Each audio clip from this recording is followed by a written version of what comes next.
Why does the black man serve the white man? Why does everything the black man do benefit the white man? Why does the black man say freedom is doing what I want to do?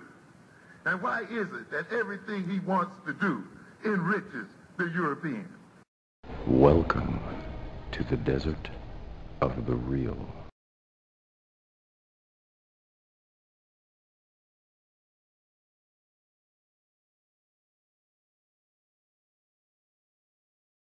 This has to be my good brother, Mr. Holipsism.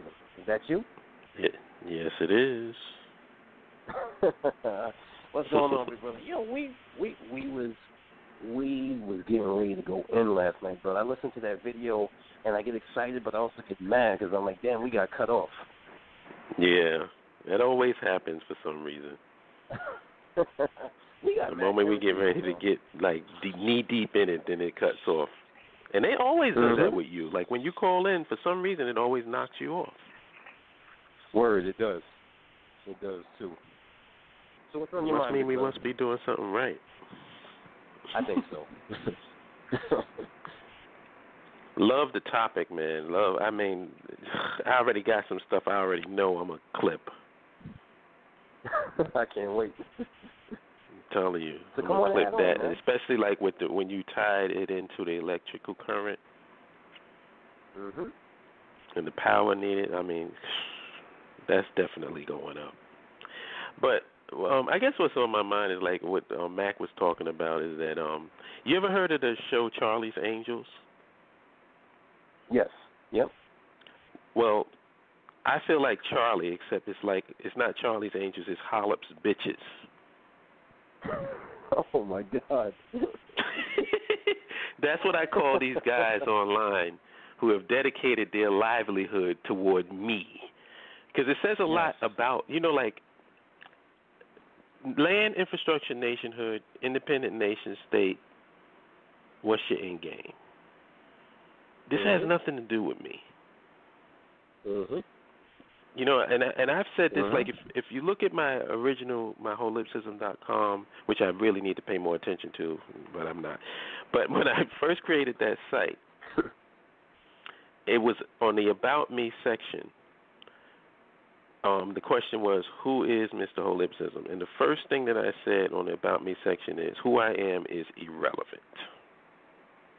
Right. It's not about me.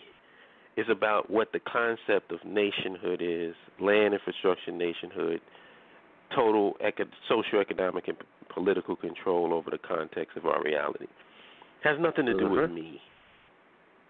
So the mere fact that people want to concentrate on me, first of all, is suspect, coming from grown men. Right.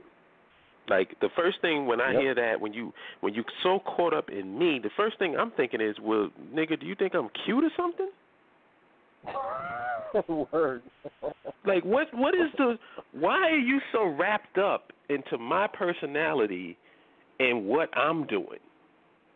Like how is that relevant to what I'm talking about? And that's the thing that is, I mean, it's more.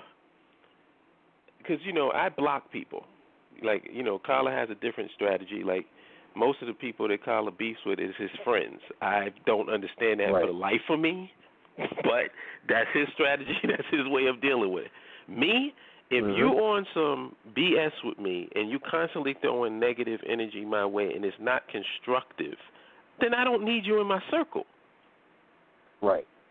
I don't need you to have access to my content, because I believe had I taken that hard of a stance the first time, I would have never been suspended off of YouTube. What I did was I let people, despite what they feel, say whatever they want to say, and even if they were totally negative.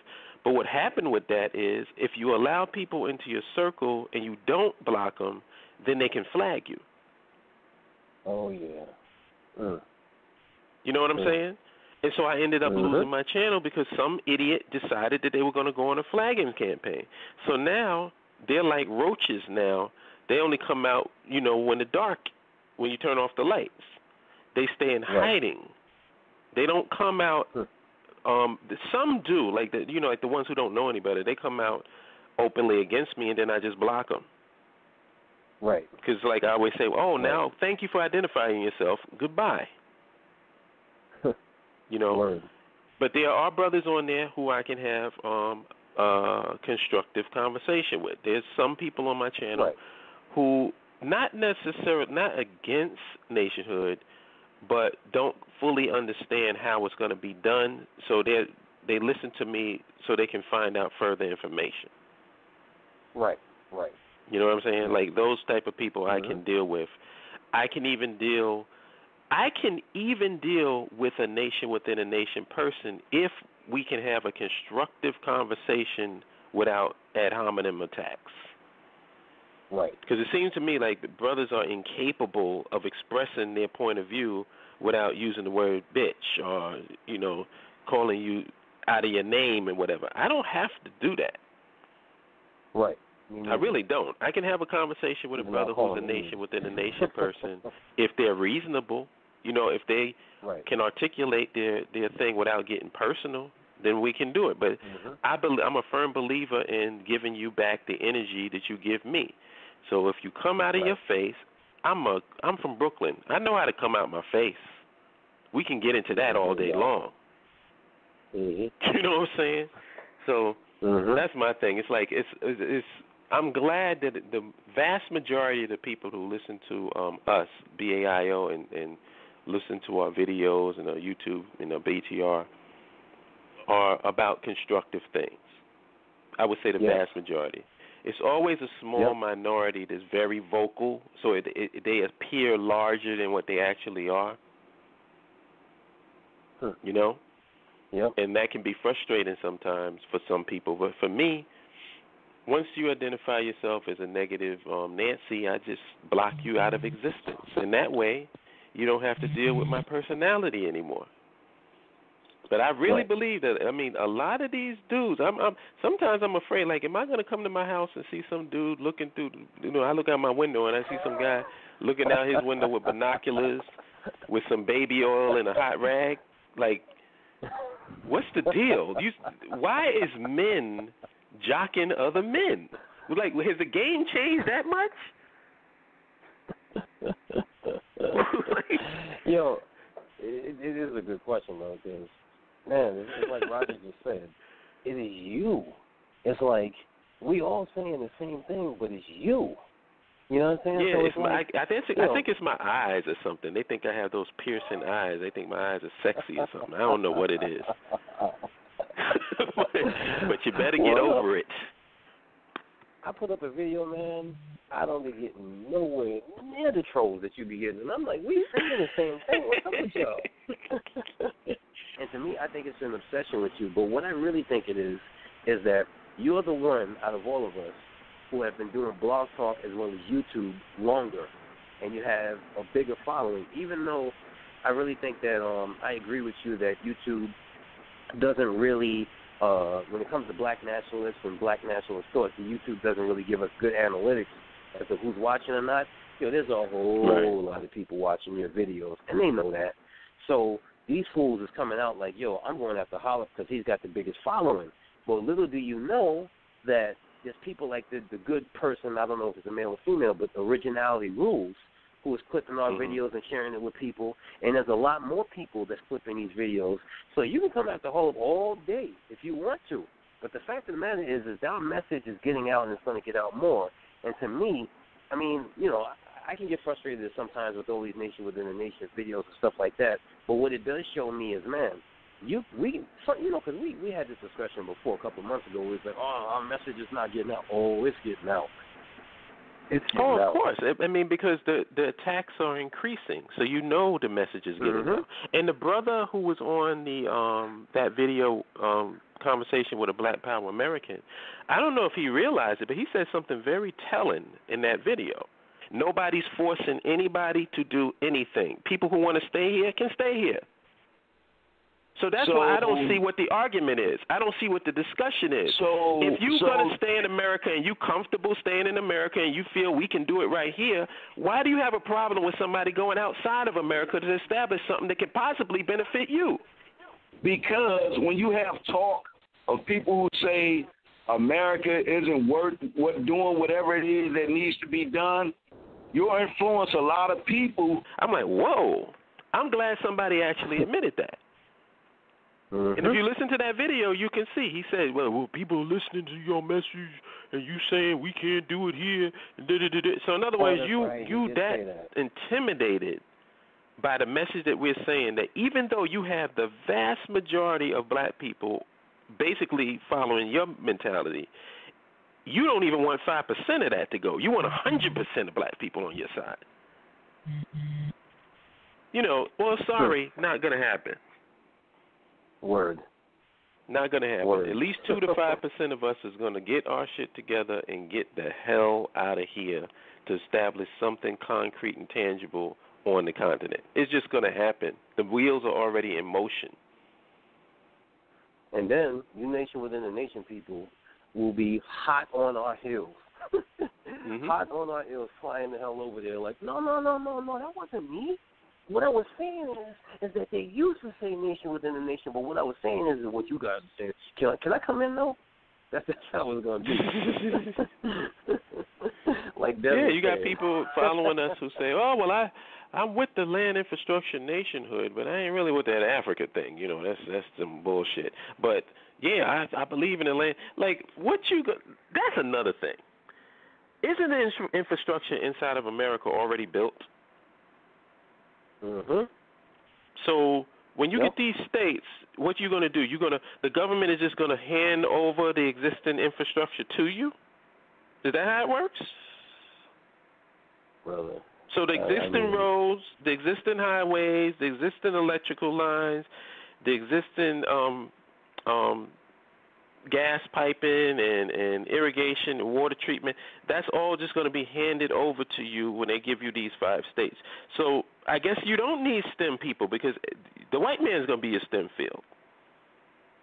He's going to maintain the infrastructure for you, right? Like I've asked this. My Captain America Negro challenge has gone unanswered. Unanswered. Even by all of the people who claim that they I'm so wrong and they got it right. How come you ain't take the Captain America Negro challenge? How come you have not answered the questions that I put out there? Man, brother, you know what I think is going to happen. As much as we have, as much as we have abhorred this specific thing, what I think has to happen, or is going to eventually happen, is there's going to be a 125th Sarnetta style debate between us and the nation within the nation people. Oh. It's going to happen. It's going to happen. You know what? I'd be down for it, but they got to have a bigger venue. I want it on pay-per-view. They got to have a bigger venue, like a big stadium. I want a stadium. I want a pay-per-view. I want everybody to see you get destroyed. Word up.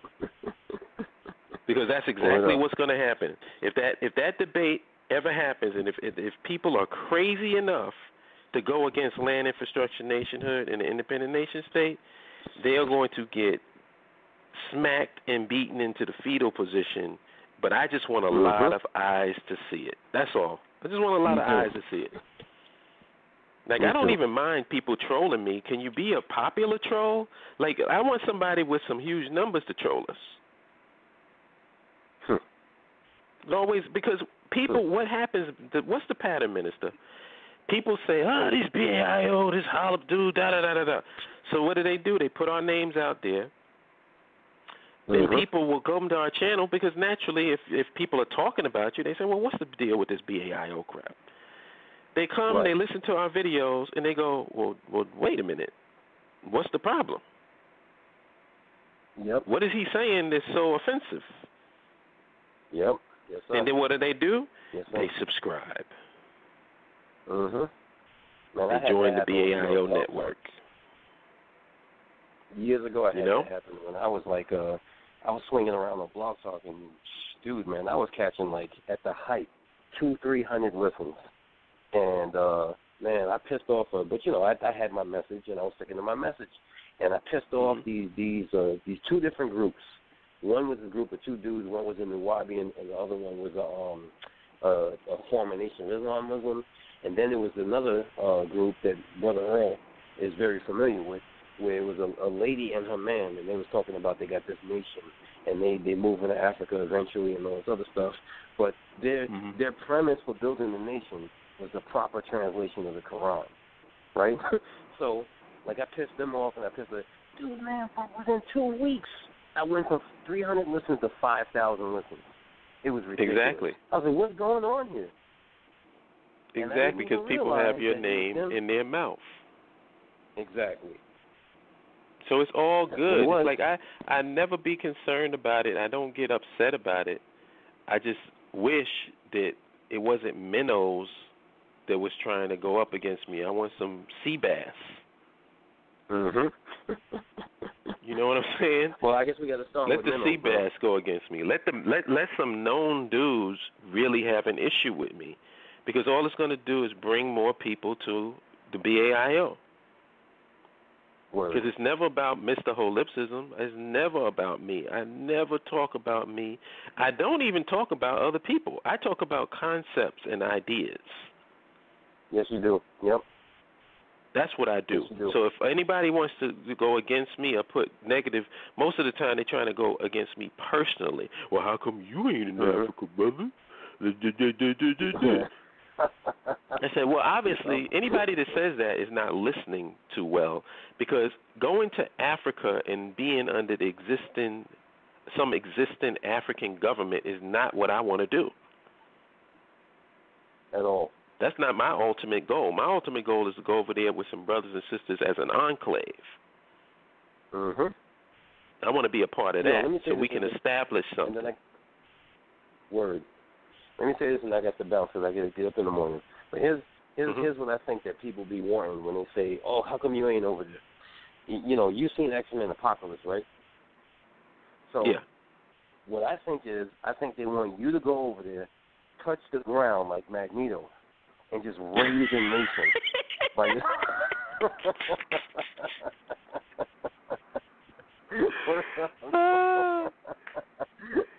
Yep. Because that's how stupid you sound when you say, well, why don't you take your monkey behind over there by yourself? You're like, what? What am I supposed to do over there by myself, dude? What am I supposed to do? Yeah. Like, even if you say, why don't the whole BAIO, let's just all go to Africa. It's literally what? In the inner circle, we got like 15 people, whatever. You know, we got a lot of people on the social network. But even then, that is your answer? You want 300 to 400 people to go to Africa just to prove to you that we real? And when you talk like that, that shows me that your mind is limited and you don't understand the size and the scale of what we're trying to do. You didn't even understand the size and the scale of Marcus Garvey was trying to do. Because and this is how idiot people are who claim to be nationalists but aren't. If you understood it, okay, so if you thought Marcus Garvey was going to go over there with 300-400 people, nobody would say something stupid like that. So if you didn't expect him to go over there with 300-400 people, why do you expect us to go over there with 5-10 people just to prove to you that we real? Yeah. You know what? I know you got to go, but I just want to make this quick point. And this is a lesson that I learned from my mother. Rest in peace. My mother, and I use this and I applied this to every phase of my life, no matter how old I was. When we was younger, if any kids would make fun of whatever you have on, or like your dress, your pants, your sneakers, or anything like that, my mom said, this is what you tell them. Say, whatever store you think I need to be purchasing from, let's go right now. You can buy it for me. I'll wear what you buy. And that shuts everything up. Same thing with these white supremacists. Oh, go back to Africa, you know, why don't you? And I said, oh, well, why don't you, while we discussing this, why don't you go and find out the best price, because I want first-class tickets, because it's on your dime. Since you're the one that's suggesting for me to go somewhere, it's going to be on your dime, and I want first class. And second, if Africa is such a shithole, as they always say, how come you over there snatching up resources that you don't have in your own shitbag country that you in? Right. Since your country is the bomb, why do you need to export over to or import from Africa anything. Since it's supposedly a shithole. Yeah, it seems to me like all these people got their grubby little paws over on the motherland. You know why you say that? Because you don't really believe what you're typing. Exactly.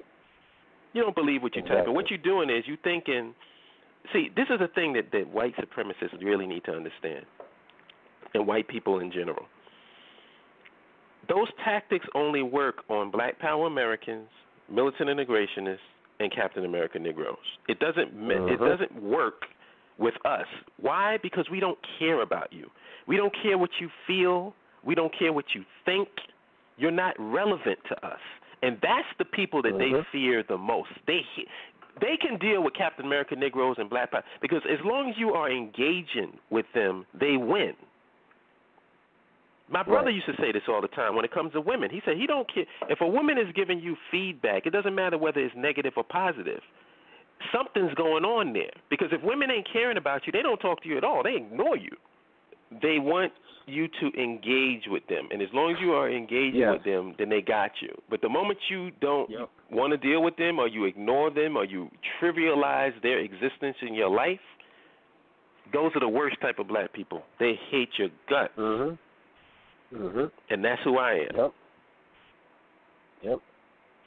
No, you definitely taught me that because I remember I wanted to go after these dudes. He was like, brother, just don't mention their name. I was like, come on, man. I just don't, because they hate that. Just don't mention their name. So I just think they get fired because you know what you're doing? One of the worst things in entertainment, this is you notice a lot of entertainers will do a lot of crazy things to be in the public eye, even if it's negative, as long as they're in the public eye. Why? Because, and this is in wrestling too, you can get a reaction as a good guy or get a reaction as a bad guy. That's both positive. But if you get no reaction, that's it. And that's why when you don't mention their names, you take away their relevance in your existence. Keep doing your thing.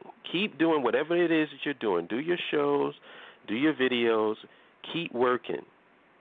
Because you're automatically going to piss off. Like that, what's that old lyric from that song? I think it's Bill Withers or something. He says, people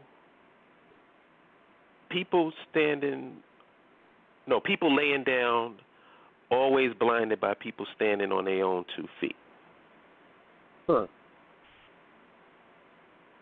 Word, as long as you're doing something, you know what I'm saying? As long as you're doing something and going about your plan and putting out your talking points and having those things based on truth,